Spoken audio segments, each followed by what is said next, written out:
Kira, did you want to? Yeah, go ahead. well, just on this subject of government and how Washington works, I've been thinking about this a lot because I do remember clearly in 2008 you ran on a platform of really trying to become one of the most transparent administrations in American history.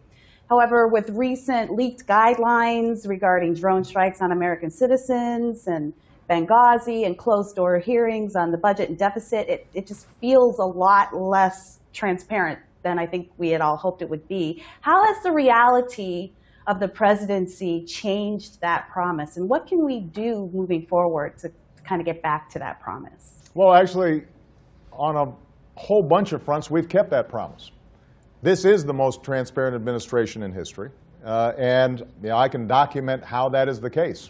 Everything from every visitor that comes into the White House is now part of the public record. That's something that we changed.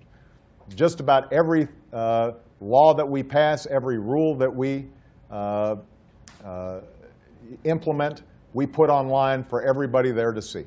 There are a handful of issues, mostly around national security, where people have legitimate questions, where they're still concerned about whether or not we have all the information we need. Benghazi, by the way, is not a good example of that. That was largely driven by campaign stuff because everything about that, we've had more testimony and more paper provided to Congress than ever before, and Congress is sort of running out of things to ask.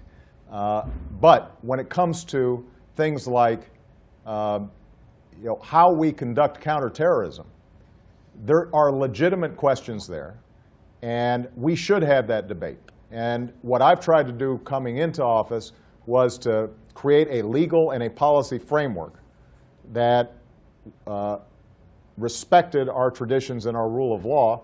But some of these programs are still classified, which meant that we might have shared them, for example, with the Congressional Intelligence Office, but they're not on the front page of the papers or on the web.